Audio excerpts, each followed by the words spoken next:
نحمده ونستعينه ونستغفره ونعوذ بالله من شرور أنفسنا ومن سيئات أعمالنا من يهده الله فلا مضل له ومن يضلله فلا هادي له وأشهد أن لا إله إلا الله وحده لا شريك له وأشهد أن سيدنا وحبيبنا ورسولنا محمد صلى الله عليه وسلم وشر الأمور محدثاتها وكل محدثة بدعة وكل بدعة ضلالة وكل ضلالة في النار. فقد قال الله تبارك وتعالى في كلامه المجيد وفرقانه الحميد. أعوذ بالله من الشيطان الرجيم. بسم الله الرحمن الرحيم. إن تنصروا الله ينصركم. بسم الله الرحمن الرحيم.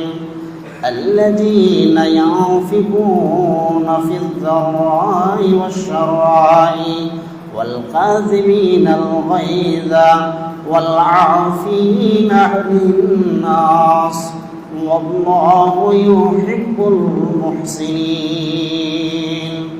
بسم الله الرحمن الرحيم.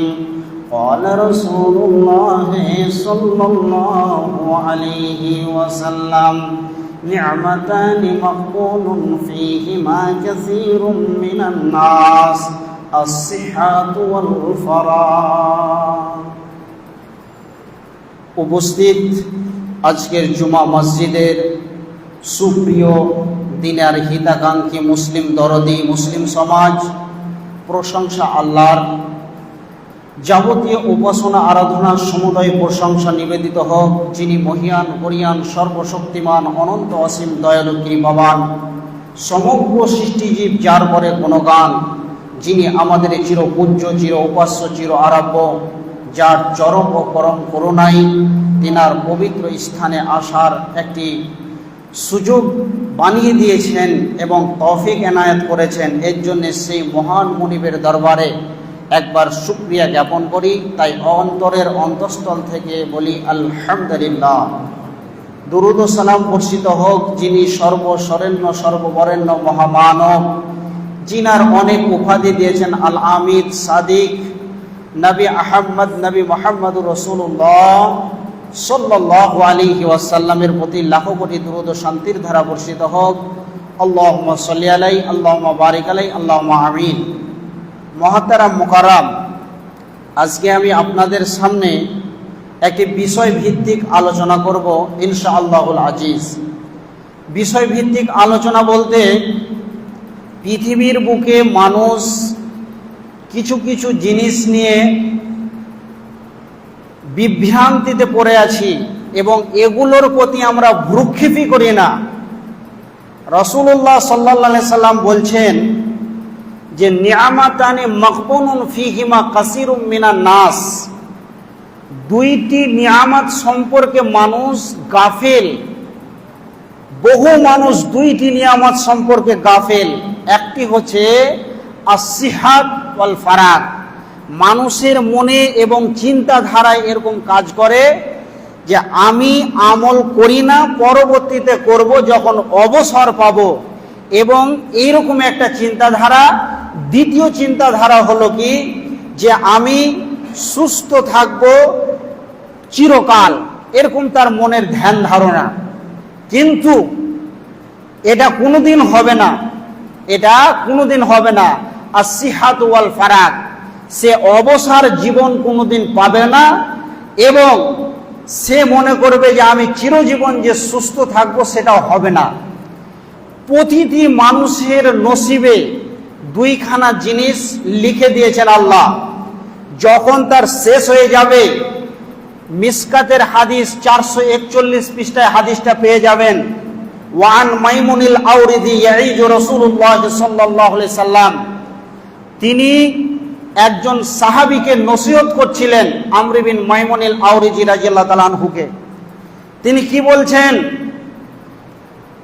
কি বলছেন যে ওয়া ফারাগাকা কাবলা সুগলিকা, পৃথিবীর মধ্যে 5টি জিনিস বড় নিয়ামত, আমি 5টার কথা বলবো না, তার মধ্যে সময় হলো একটা গুরুত্বপূর্ণ নিয়ামত।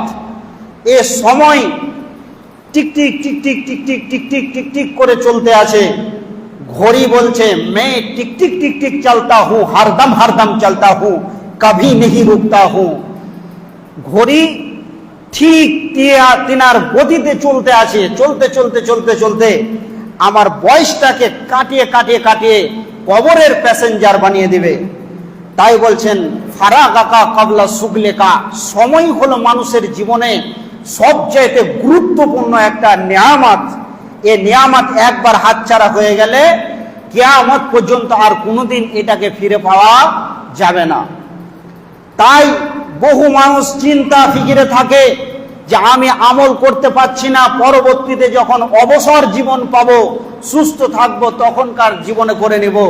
কিন্তু এই করে করে করে করে উলাইকা হুমুল গাফিলুন, সে গাফলাতি করে করে করে করে জীবনটাকে কাটিয়ে দিচ্ছে। তাহলে শিক্ষিত সুধী মণ্ডলী, এই হলো আমাদের জীবনের একটি ছোট্ট মতন উপকরণ। এই সময়কে আমাদেরকে মূল্য দিতে শিখতে হবে।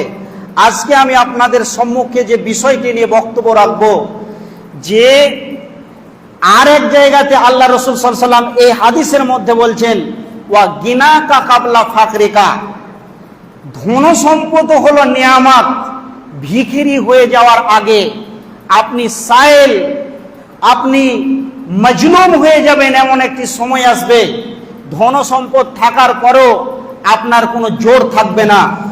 আজকে সে বিষয়কে নিয়ে দানের ব্যাপারে কিছু গুরুত্বপূর্ণ আলোচনা করব, যে দানটা কত গুরুত্বপূর্ণ জিনিস, দান করলে কতটা আমাদের ফায়দা আছে, এই বিষয়কে নিয়ে আজকে আপনাদের সম্মুখে আলোচনা করব। আপনারা একটু মনোযোগ সহকারে শুনবেন। শিক্ষিত সুধী মণ্ডলী, আল্লাহ তাবারাক ওয়া তাআলা বলছেন আল্লাযীনা ইনফিকুনা ফিস সাররাই ওয়াজ যাররাই ওয়াল কাযিমিনাল গায়জা ওয়াল আফিনা আনিন নাস ওয়াল্লাহু ইউহিব্বুল মুহসিনিন।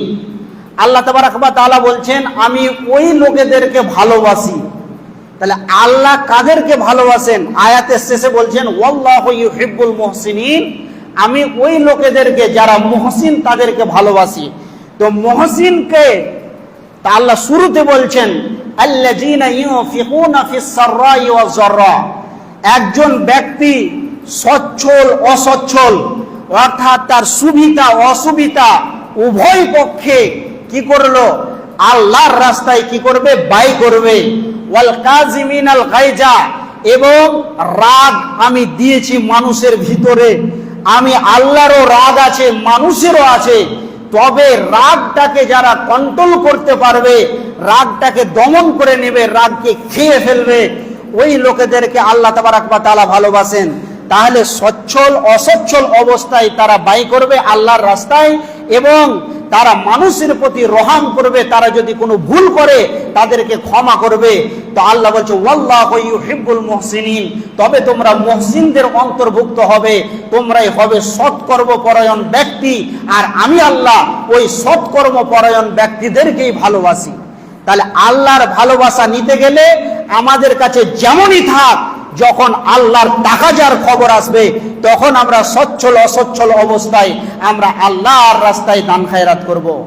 এবার অপর এক আয়াতে আল্লাহ তাবারাক ওয়া তাআলা বলছেন ইয়া তানসুরুল্লাহা ইয়ানসুরুকুম, তোমরা যদি আমি আল্লাহকে সাহায্য করো তাহলে আমি আল্লাহ তোমাদেরকে কি করব? মদদ করব, সাহায্য করব। আর যদি আর অপর জায়গাতে আল্লাহ তাবারক ওয়া তাআলা বলছেন হাল জাযাউল ইহসান ইল্লাল ইহসান, তুমি যদি কারোর প্রতি ইহসান করো, তুমি যদি কারোর প্রতি অনুগ্রহ করো, দয়া করো, তার প্রতি যদি তুমি অনুগ্রহ দেখাও, আল্লাহ তাবারক ওয়া তাআলা বলছেন আমিও কারোর দ্বারা দিয়ে তোমার প্রতি দয়া অনুগ্রহ দেখিয়ে নিব। তাই আল্লাহ তাবারক ওয়া তাআলা বলছেন যে হাল জাযাউল ইহসান ইল্লাল ইহসান, তোমরা ইহসান করো, তোমাদের উপরে ইহসান পতিত হবে এবং বর্ষিত হবে। তাই আমাদেরকে কি করতে হবে? ইহসান করতে হবে। মাল্লা ইয়ারহাম লা ইরহাম, যারা মানুষের প্রতি দয়া করে না, আল্লাহ তাদের প্রতি দয়া করে না। অতএব আল্লাহর দয়া নিতে গেলে আমাদেরকে কি করতে হবে? মানুষের প্রতি দয়া করতে হবে। তবে আমরা কি করতে পারবো? কামিয়াব হতে পারবো এবং পরিত্রাণ পাবো। অতএব শিক্ষিত সুধী মণ্ডলী, আমাদেরকে কি করতে হবে? আমরা যে অবস্থায় থাকি না কেন, আল্লাহর দিনের তাকাজা যখন আসবে তখন আমাদেরকে দান খায়রাত করতে হবে। এরপরে আসেন, দানের ব্যাপারে কত গুরুত্বপূর্ণ কথা আছে। রাসূলুল্লাহ সাল্লাল্লাহু আলাইহি সাল্লাম বলছেন যে হে পৃথিবীর মানব মণ্ডলী, তোমরা যদি কি করো? জান্নাত যেতে চাও, তাহলে এক টুকরা খেজুর হলো তোমরা আল্লাহর রাস্তায় দান করো, আল্লাহর রাস্তায় ব্যয় করো। একজন ইহুদি খ্রিস্টানের মহিলা আম্মাজান আয়েশা রাদিয়াল্লাহু তাআলা আনহা বাড়িতে আছেন। আসার পর ওই মহিলাটি বলছেন যে তুমি দান করো, তুমি যদি দান করো তাহলে কবরের আযাব থেকে বেঁচে যাবে। তো আম্মাজান আয়েশা রাদিয়াল্লাহু তাআলা আনহা জানতেন না যে কবরে আযাব হবে, কিন্তু সেই মহিলাটা ছিল, ইহুদি মহিলাটা ছিল শিক্ষিতা, সে জানতো যে কবরে আযাব হয়। তাহলে দান করতে গেলে কবরের আযাব থেকে আমরা রক্ষা পাবো, কবরের আযাব থেকে রক্ষা পাবো। তাহলে দানের ব্যাপারে কত গুরুত্ব দিয়েছেন। আম্মাজান আয়েশা রাদিয়াল্লাহু তাআলা আনহা বললেন যে আমার বাড়িতে একটা খেজুর ছিল, ওটাই আমি দান করলাম। তাহলে দানের কত গুরুত্ব আছে। একটি হযরতে সুলাইমান আলাইহিস সালামের ঘটনা শোনাই আপনাদেরকে। নবী সুলাইমান আলাইহিস সালাম সারা পৃথিবীতে যত প্রাণী আছে সমস্ত প্রাণীর ভাষা জানতে পারতেন। একদিন একটি ঈগল পাখি সে গাছের ডালে বাসা করেছে। ঈগল পাখি সেই গাছের বাসাতে ডিম পাড়ে তার বাসায়। আর একজন ব্যক্তি, কুখ্যাত গ্রামের ব্যক্তি কি করত? সে মানুষ তার ডিমগুলোকে পেড়ে নিয়ে এসে খেয়ে নিত। প্রতিদিন ডিম পাড়ে আর খেয়ে নাই। এইভাবে করতে করতে পাখিটা একদিন কি করলো? নবী সুলাইমান আলাইহিস সালামের কাছে আসলেন। আসার পরে বললেন, নবী সুলাইমান, একজন ব্যক্তি আপনার মহল্লার কি করে? আমি প্রতিদিন ডিম পাড়ি আর এখান থেকে ডিম নিয়ে চলে আসে, ডিম খেয়ে ফেলে। তখন সে ব্যক্তি বলল যে আমি এর বিচার চাই। পাখিটা বলল যে আমি এর বিচার চাই, আপনি এর সমাধান করে দেন, আমারও তো বংশ বিস্তার করতে হবে। তখন নবী সুলাইমান আলাইহিস সালাম সেই ব্যক্তিকে বারণ করলো যে তুমি একটা প্রাণীর কি করিও না, তুমি ডিমকে পেড়ে নিয়ে এসে খেও না। কিন্তু সে লোকটা ছিল কুখ্যাত লোক এবং বদমাশ লোক, সে নবীর কথাকে অমান্য করলো, সে তারপরেও ডিম পেড়ে খেয়ে নিল। তখন নবী সুলাইমানের কাছে আবার সেই পাখিটা নালিশ জানালো। তখন নবী সুলাইমান আলাইহিস সালাম বললেন যে ও তখন তার জিনদেরকে বলল যে তুমি কি করো? যখন একজন ব্যক্তি, এই গ্রামের কুখ্যাত লোক, সে দুশ্চরিত্রের লোক, দুষ্ট দুরাচার লোক, এই লোক যখন সে পাখির বাসাতে চাপবে, গাছে চেপে, আর যখন সে ডিমটা আনতে যাবে, জিন তোমাদেরকে আমি দায়িত্ব দিলাম, ওই ব্যক্তিকে তোমরা কি করবে? ওকে গাছের ওপর থেকে ফেলে তার হাত পাকে গুড়িয়ে ভেঙে দেবে। যখন এই কথা নবী সুলাইমান আলাইহিস সালাম বললেন, তখন জিনেরা তৈরি আছে, এবার তুই খালি আয়, আসলে তোর বাহাদুরিটা দেখে নেব। যখন এই কথা বললেন, জিনেরা এবার তৈরি হয়ে আছে। এমন সময় ওই লোকটি আবার বাসাতে যাচ্ছে, সে ডিমটাকে নিয়ে আসবে, দিয়ে ভক্ষণ করবে। এই মতো অবস্থায় তখন সে কি করলো? জিনেরা এবার তৈরি হয়ে আছে। এমন সময় একজন ভিখারি এসছে, দিয়ে ভিক্ষা করছে। আর যে লোকটি ডিম পেরে পেরে খায়, ওই লোকটার কাছে 2টা রুটি ছিল। তখন ভিখারিটার অসহায়, তার আত্মনাদ দেখে, তার কৃষ্টি কালচার দেখে, তার অবস্থাটা দেখে সে কি করলো? ওই ভিখারি তাকে 2টা রুটি দান করে দিল। যখন সে দান করে দিল, এবার ওই লোকটি রুটি দান করার পরে গাছে যেই চড়তেছে, এমন সময় ও লোকটা চড়তে যাবে আর পড়ে গেল। ওর আঘাত হলো না, সামান্যটুকু চড়েছে আর পড়ে গেল। তখন নবী সুলাইমান আলাইহিস সালাম জিনদেরকে বলছেন যে কি ব্যাপার, কি খবর, একে যে বললাম যে একে গাছ থেকে ফেলে মেরে এর হাত পাকে ভেঙে দিতে হবে, তো এত কাছাকাছি অবস্থা থেকে পড়ে তার কিছুই হলো না, আবার সে ঘুরে বেড়াচ্ছে কেন? তখন জিনেরা বলল যে আমরা তার জন্য অপেক্ষা করছিলাম যে সে কখন আসবে। এই মতো অবস্থায় আমরা দেখলাম যে ওই ব্যক্তি গাছে চড়তে যাচ্ছে, আর এমন সময় আমরা তৈরি হয়ে আছি তাকে ফেলার জন্যে। এমন সময় দেখছি যে আল্লাহর ফেরেশতা এসে তাকে ওখান থেকে নামিয়ে দিল, দিয়ে আর তাকে চড়তে দিল না। তখন নবী সুলাইমান আলাইহিস সালাম বুঝতে পারলেন, তো বলছেন যে কেন এরকম অবস্থা? তখন সে লোকটি বলছেন যে কেন তুমি আজকে পড়ে তোমার হাত পা ভাঙেনি? তখন বলছে না, আমি চড়তে যাচ্ছিলাম আর শুরুতেই আমি পড়ে গেছি, তারপরে আর চড়িনি। তখন তাকে বলা হলো যে আমি আজকে এই বৃহত্তর বিপদ থেকে বাঁচলাম কেন? এই 2টি রুটি দান করলাম, তাই আমার আল্লাহকে এত পছন্দ হয়েছে, তাই এই জিনেরা আমার ক্ষতি করতে চেয়েছে, তাই ফেরেশতারা আমাকে বাঁচিয়ে নিল। তাহলে এইরকম একটা অবস্থা হতো তার, এরকম একটা ক্ষতি, একটা বৃহত্তর ক্ষতি থেকে বাঁচালো কি না? তো মাত্র 2খানা রুটি তাকে বাঁচিয়ে দিল। তাহলে শিক্ষিত সুধী মণ্ডলী, আজকে যদি আমরা আল্লাহর ঘরে দান খায়রাত করি, তাহলে অবশ্যই বিশ্বনবী জনাবে মুহাম্মদুর রাসূলুল্লাহ একবার মহব্বতের সঙ্গে বলেন সাল্লাল্লাহু আলাইহি ওয়াসাল্লাম, তিনি বলছেন আস-সাদকা ওয়া তারুদ্দুল বালা। যে ব্যক্তি আল্লাহর রাস্তায়, আল্লাহর ঘরে, আল্লাহর তাকাজার জন্য যখন দান খায়রাত করে, তখন তার উপরে হয়তো কোনো বিপদ আপদ মুসিবত তার উপরে বর্ষণ হতো, হয়তো তার ছেলের অসুখ হতো, না হয় তার স্ত্রীর হতো, না হয় তার বউ মায়ের সিজার করতে হতো। কিন্তু কোনো মানুষ যদি দান খায়রাত করে, সে যদি এইরকম নিয়াত করে, আল্লাহর উপরে ভরসা করে যে আজকে আমি এই ঘরে, আল্লাহর ঘরে 500 টাকা দিলাম, আল্লাহ আমায় এইরকম মহা বিপদের সম্মুখীন হয়ে আছি, আজকে যদি রিপোর্ট করতে যাই তাহলে আমার হাজার হাজার টাকা খরচা হয়ে যাবে, কিন্তু আল্লাহ তোমার ঘরে দিলাম, তোমার কাছে আমি চাইছি, তুমি হলে আহকামুল হাকিমিন, তুমি হলে সাফি, তুমি হলে কাফি, অতএব তোমার রাস্তায় দিলাম, তোমার ঘরে দিলাম।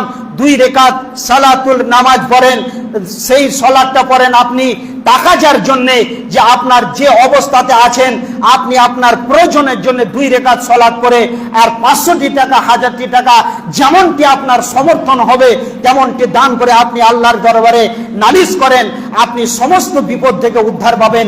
বিশ্বনবী জনাবে মুহাম্মদ রাসূলুল্লাহ সাল্লাল্লাহু আলাইহি সাল্লাম বলেছেন যে তোমরা কি করো? সাদকা করো, তোমাদের ওপর থেকে বিপদ দূর হবে। আবু হুরায়রা রাদিয়াল্লাহু তাআলা আনহু, বিখ্যাত সাহাবী, যিনি 5000 6000-এর মতো হাদিস বর্ণনা করেছেন, হাদিসের পাতাতে যার নাম ভুরি ভুরি, তিনি একটি হাদিস বর্ণনা করছেন। সেই হাদিসের মধ্যে রাসূল সাল্লাল্লাহু আলাইহি সাল্লামের সাহাবী কি বলতে চাইছেন? তিনি বলছেন যে একদিন সফরের মধ্যে একজন ব্যক্তি রয়েছে, এমন সময় আকাশে কালো মেঘ গর্জন দিয়ে কাড়া কাড়া করে বৃষ্টি বর্ষণ হচ্ছে, আর বৃষ্টির মধ্যখানে একটি আওয়াজ ভেসে আসছে। সেই আওয়াজটি কি? যে অমুক জনের জমিনে পানি হও, অমুক জনের জমিনে বৃষ্টি বর্ষণ হোক, অমুক জনের জমিনে বৃষ্টি বর্ষণ হোক, আর অন্য কাউরি না হোক। এইরকম মেঘের গর্জনের মধ্য দিয়ে আওয়াজ আসছে যে একজন ব্যক্তির জমিনে শুধুমাত্র বৃষ্টির পানি বর্ষণ হোক, আর কাউরি যেন না হোক। এইরকম দৃশ্য দেখে সাহাবা ইবনে মাজমাইন রাদিয়াল্লাহু তাআলা আনহুরা ওই ব্যক্তিকে জিজ্ঞাসা করলেন, সেই জমির মালিককে, যে আপনি কি এমন আমল করেন, মেঘের আওয়াজের গর্জনের মধ্য থেকে আওয়াজ আসছে যে আপনি আপনার জমিনে শুধু বৃষ্টি বর্ষণ হবে আর অন্য কারি হবে না, আপনি কি এমন আমল করেন? তিনি বলছেন যে আমার বাগ বাগিচা বাগান দেখতে পাচ্ছেন, এই বাগানে যতটা আমি ফসল উৎপাদন করি আর যতটা মালামাল হয়, আমি এর 3টি ভাগ করি, 3টি বিভাজন করি। 3টি বিভাজনের পর আমি একটি আমার সন্তান সন্ততি, আমার পরিবার আহালিয়াতের জন্য রাখি, এবং 2 ভাগ এতিম, অসহায়, অনাথ যারা হতদরিদ্র রয়েছে তাদেরকে আমি বিলিবন্টন করে দিই। এই কারণে মসজিদ মাদ্রাসায় দিই।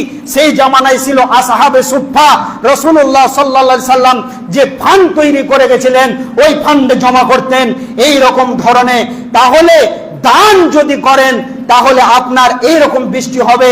আর এক জায়গাতে বুখারীর হাদিসে বর্ণনা আছে যে একজন ব্যক্তি সে কি করত, ধানের ওসর ফেতরার পার্সেন্টেজ বের করত, তাই ওর জমিনে পানি হতো, এটাও সহি হাদিস। অতএব এ হলো দানের গুরুত্ব। শিক্ষিত সুধী মণ্ডলী, আজকে আমাদের উপরে একটি জুলুম অত্যাচার হচ্ছে। সেই জুলুম অত্যাচারটা কি? আজকে মসজিদ মাদ্রাসার উপরে কিভাবে বুলডোজার চালানো হচ্ছে। এই অবস্থায় মুসলিমদের শোচনীয় একটি অবস্থা।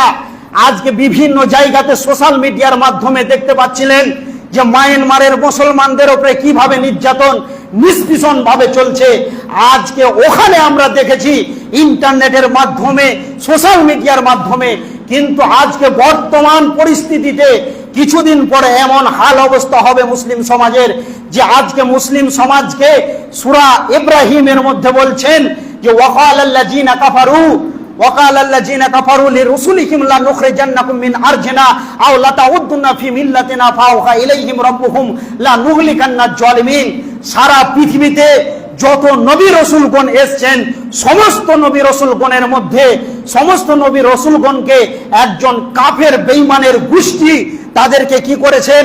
তাদেরকে বলেছেন আউলাতা উদ্দুন্না ফি মিল্লাতিনা, তোমরা আমাদের ধর্মে ফিরে এসো, নচেত তোমাদেরকে আমরা কি করব? লা নুখরিজান্নাকুম মিন আরজিনা, এই জমিনে বসবাস করতে দিব না, তোমাদেরকে এই জমিন থেকে তাড়িয়ে দিব। অতএব প্রত্যেকটা নবী রসুলগণকে হুমকি দেওয়া হয়েছে। আজকে বর্তমান জামানায় নবীগুলো আর আসবে না, নবী আসার লাইন বন্ধ হয়ে গেছে। বর্তমান জামানাতে যে কয়জন মুসলিম আছি আমরা, আমাদের উপরে সেই রকম নির্যাতন চলছে। জোর মুস্তি জোর পূর্বক রাস্তাঘাটে ধরে মুসলিম ছেলে দেখতে পেলে, মুখে দাড়ি টুপি দেখতে পেলে তারা জয় শ্রীরাম রামের স্লোগান দিয়ে তাদেরকে বলা হচ্ছে যে বলো বলো তোমরা জয় শ্রীরাম।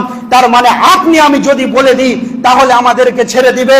মুআজ বিন জাবাল রাদিয়াল্লাহু তাআলা আনহুকে রাসূলুল্লাহ সাল্লাল্লাহু আলাইহি ওয়াসাল্লাম 10টি ওসিয়ত করছেন, বিআসরি কালিমাতিন লা তুশরিক বিল্লাহি সাইয়্যা ওয়া ইন কুতিলতা আও হুররিকতা। বিশ্বনবী 10খানা ওসিয়ত করেছেন।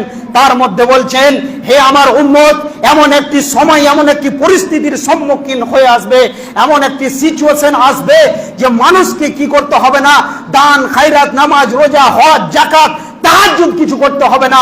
সামান্যটুকু যদি মানুষের ভিতরে ঈমান থাকে তাহলে ওই লোকটি জান্নাত চলে যাবে। বিশ্বনবী অনেক দিন আগে বলে গেছেন যে ওয়াইন কুতিলতা আও হুররিকতা, আমার উম্মতদেরকে কাফের বেঈমানেরা কি করবে? এইভাবে তাদেরকে ধরে পাকড়াও করে ঘরে বন্দি করে রাখবে, গাছে বেঁধে রাখবে, আর একটাকে কতল করা হবে, আর বলবে আউলাতা উদ্দুন্না ফি মিল্লাতিনা, হয় আমাদের ধর্মে ফিরে এসো, না হয় তোমাদেরকে কতল হয়ে যেতে হবে। ওই অবস্থাতে একজন মুসলিমের ঈমানকে টিকিয়ে রাখা বড় মুশকিল ব্যাপার। ওই অবস্থায় ঈমানকে টিকিয়ে রাখা, ইসলামের প্ল্যাটফর্মে দাঁড়িয়ে থাকা বিরাট কঠিন ব্যাপার। তাই বিশ্বনবী বলছেন ওই অবস্থাতে যদি আমার উম্মত কি করে, ঈমানকে টিকিয়ে রাখতে পারে, তাহলে ও বিনা নামাজ রোজাতে জান্নাতে চলে যাবে। অতএব ওয়াইন কুতিলতা আও হুররিকতা, তাদেরকে জীবিত কতল করানো হবে, পিস পিস করবে, আর ওয়া হুররিকতা, এবং তাদেরকে আগুন দিয়ে জ্বালিয়ে মারা হবে।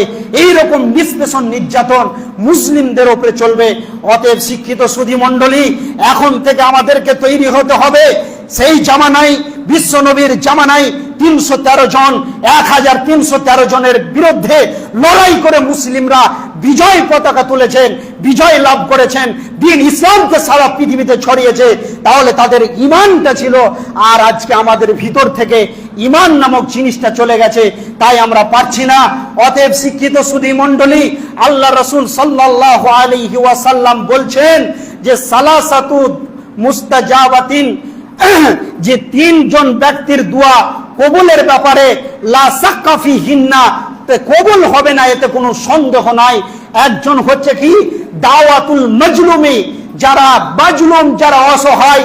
এই গ্রামে যদি একজন মাজলুম ব্যক্তি, কাদেরকে বলা হয়, যার বাপ মা মারা গেছে, যার কোনো বংশধর নাই, হয়তো 10 কাঠা মাঠে জমিন আছে, জায়গা আছে, সেই জায়গার উপরে যাদের 5টা 10টা বেটা, যাদের লাঠির গরম আছে, তারা ওই রকম একা মানুষকে পেয়ে যারা তাদের উপরে জুলুম অত্যাচার করে, যার উপরে জুলুম করা হয় সেই হলো মাজলুম ব্যক্তি।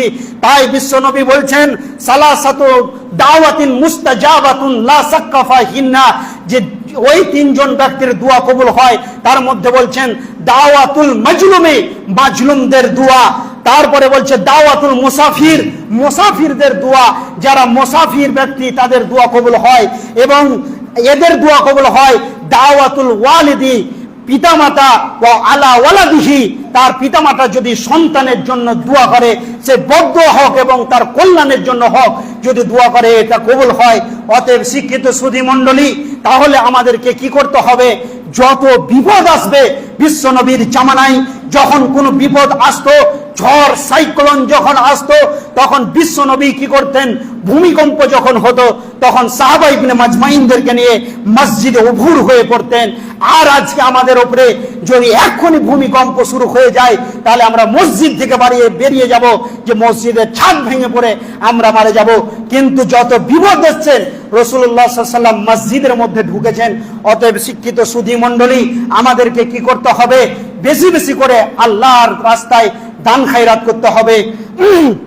এরপরে আসেন, আপনাদেরকে যেটা কথা বলতে চাইছি, এই পৃথিবীর নিজামটা ঠিক আছে কাদের জন্য? কাদের জন্য এই বিশ্ব ভূমণ্ডল ঠিক আছে? আল্লাহর নবী বলছেন লা তাকুমুস সাআতু ফিল আরজি হাত্তা ইয়াকুলু আল্লাহ, এই পৃথিবী অতদিন পর্যন্ত ঠিক থাকবে যতদিন পর্যন্ত একজন আল্লাহকে ডাকনেওয়ালা খালিস নিয়তে থাকবে। তাহলে আল্লাহওয়ালাটা তৈরি হবে কোথা থেকে? কাউরি বাড়িতে হয় না, কোন স্কুল কলেজ ইউনিভার্সিটিতে হয় না, হয় কোথায়? মাদ্রাসায়। অতএব মুসলমানদের সবচাইতে বড় সবচাইতে আপনার কিনা বিজয়ের জায়গা হলো, সবচাইতে উন্নত মানের জায়গা হলো মসজিদ এবং মাদ্রাসা। এইগুলোতে আল্লাহওয়ালা তৈরি করার একটা ফসল তৈরি হয়। এগুলো হচ্ছে মাদ্রাসা, মসজিদ হলো ইমানদার বানানোর একটা ফ্যাক্টরি। অতএব এই ফ্যাক্টরিগুলোকে আমাদেরকে কি করতে হবে? বহাল রাখতে হবে। এবং কোরআনকে বাঁচানোর জন্য সাহাবা ইবনে মাজমাইনরা যেমন ঝাঁপিয়ে পড়ে জীবন দিয়েছেন, এবং যখন আপনার কিনা ওহুদের যুদ্ধের ডঙ্কা বেজে উঠলো, রাসূলুল্লাহ সাল্লাল্লাহু আলাইহি সাল্লাম দেখলেন বাইতুল মালে কোনো কিছু নাই, তাহলে ওরা তো ঝাঁপিয়ে পড়ছে, মুসলিমদেরকে শেষ করে দিবে। বেলালকে এলান করতে বলল। সাহাবীরা তাদের বাড়িতে কিছু না রেখে সমস্ত কিছু দান খায়রাত করে তিনারা কি করেছেন? কোরআনের মতন উজ্জ্বল একটি কিতাবকে পৃথিবীর বুকে প্রতিষ্ঠা করেছে এবং ইমানকে তিনারা টিকিয়ে রেখেছেন। অতএব শিক্ষিত সুধী মণ্ডলী, আমাদেরকে ওই রকম মসজিদ মাদ্রাসার পিছনে সময় দিতে হবে। এবং এই পৃথিবীতে আমার এই বিষয়টা নয়, তারপরে বলে দিচ্ছি, বিশ্বনবী মুনাফিকের 3টি আলামত বলেছেন। এই যে হাদ্দাসা কাজাবা, মুনাফিক যারা, তারা কথা বললেই তারা মিথ্যা কথা বলবে। ওই যে ওয়াদা আখলাফা, কারোর সঙ্গে ওয়াদা করলে, প্রতিশ্রুতি করলে তারা ভঙ্গ করবে। এবং ওই যাও তুমিনা খানা, এবং তাদের কাছে যদি আমানত রাখেন, আমানতের তারা খেয়ানতি করবেন। এটা হলো প্রত্যক্ষ। পরোক্ষভাবে 3টি আরো বলেছেন, এশার এবং ফরজের নামাজ কাজা হয় কাদের? মুনাফিকদের। অল্প কথায় গালাগালি, মুখের ভাষা খিস্তি করে কে? না মুনাফিক। এবং যখন জিহাদ শুরু হয়েছিল, জিহাদের ময়দান থেকে পালিয়েছিল কারা? না মুনাফিকরা। অতএব দেখবেন যে মসজিদ মাদ্রাসা কোনো পার্টির তরফ থেকে চলে না, কোনো সরকারের কোনো অনুদান ফান্ড থেকে চলে না। এগুলো আপনার আমার ক্ষুদ্র ক্ষুদ্র দান থেকে মসজিদ মাদ্রাসায় যে আলেমগুলো রয়েছে তাদেরকে 5,000 10,000 টাকা বেতন দিয়ে তাদেরকে রাখতে হয়। অতএব আপনার আমার ক্ষুদ্র ক্ষুদ্র 5-10 টাকা অসুর ফিতরা ধানের টাকা দিয়ে মসজিদ মাদ্রাসা চালাতে হয়।